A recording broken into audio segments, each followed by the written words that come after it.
Welcome again friends. In this video I am show you League of Legends. The program can't start because d3dx_39.dll is missing from your computer. Try to reinstalling the program to fix this problem.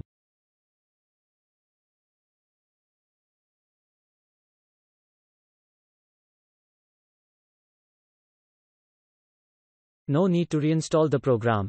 Just download the DLL collection file, copy and paste to System32 and syswow64.